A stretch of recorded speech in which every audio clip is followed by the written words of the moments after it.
Hi students, welcome back to our class. Today we are going to study the last portion of our chapter, Measurements and Units. Do you know there are certain rules to be followed while writing units? So, let's see what are these rules. And our first rule states that the symbols of units are normally written using small letter in English alphabet. For example, meter. While writing meter, we use small letter M.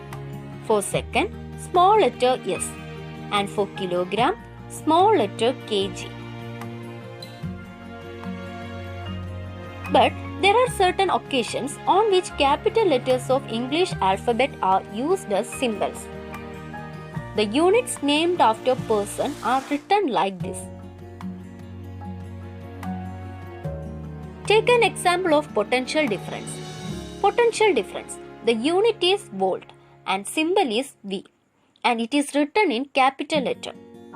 This unit is named with respect to famous Italian physicist Alessandro Volta. The next example is force and unit is Newton. That is, unit of force is Newton and symbol is written in capital letter N. This is just because this unit is named after a famous scientist, Sir Isaac Newton. Now, let's see the next rule.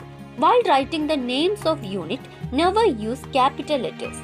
Here, Kelvin is an example. And just observe the ways in which units are written.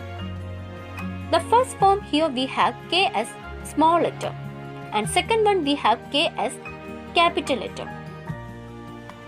It is easy to remember, while writing units, never use capital letters. So students, just observe carefully and see the second form which is written here is not the correct way of representing. The correct form of writing Kelvin is K with small letter at the starting. Next rule, never use plural form for symbols. Let it be any number, 100, 200, whatever the number, always the symbols are expressed in singular form. Like 100 kg, 200 kg, never use plural form. Here we have an example. 10 kgs is not the correct way of representing because it is plural. Write 10 kg. And next rule, while writing units along with a value, there must be a single space between them. Just observe the two examples. Here in the first example, between the number and alphabet, that is K, there is a space left. This is the correct way of representing. Whereas, in the second example, there is no space in between number and the alphabet K. So, it is not the correct way of representing. Always give a space between number and alphabet. Next rule. Never use full stop or comma after a symbol except at the end of a sentence. Here, 75 cm is given as example. That is, 75 cm is the length of a table. Observe the sentence carefully. Here, full stop is given at the end of sentence 1. And in the sentence 2, full stop is given after 75 cm. It is incorrect way of representing. That means never use full stop or comma after symbol. Next rule. When a derived unit is expressed as the product of other units, use a dot or a space between them. Example, Newton meter. It is a derived unit and it is obtained by the product of Newton and meter. Remember, Newton is the unit of force. So, if you are expressed as product of two units, either a dot or give a space between them. Next rule we have, do not mix the name of a unit with the symbol. That is, a unit and a symbol should not be mixed. And here we have an example, kilogram per meter cube. First one and second one are correct way of representing because first one it is represented using symbols and second one it is represented using units, whereas others are mixing of units and symbols, so they are not correct. Next rule.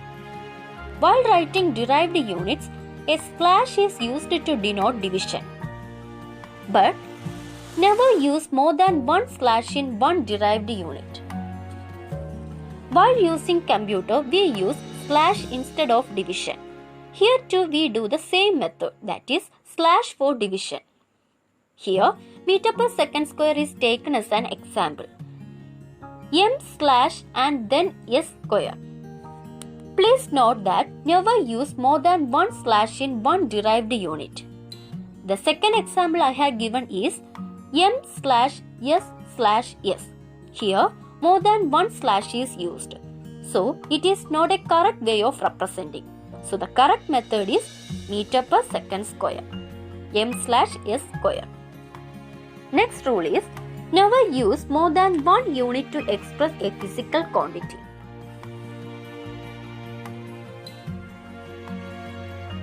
Now look at this example. 10 meter and 25 centimeter is the wrong way of expressing because it has two units. 10.25 meter is the correct way of representing a unit. Now let's have a quick recap.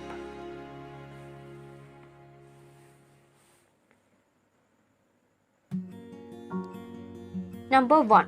The symbols of units are written in small letters. Number 2. But there are certain occasions where capital letters are used. Number 3. While writing the names of units, never use capital letters. Number 4. Never use the plural form for symbols. Number 5. While writing units along with a value, there must be a single space between them. Number 6. Never use full stop or comma after a symbol except at the end of the sentence. Number 7. While writing derived units, a slash is used to denote division, but never use more than one slash in one derived units. Number 8. When a unit is expressed as the product of other units, use a dot or space between them. Number 9. Do not mix the name of a unit with a symbol. Number 10. Never use more than one unit to express a physical quantity. So students, our first chapter has completed. I think you got a clear idea about measurements and units. Thank you.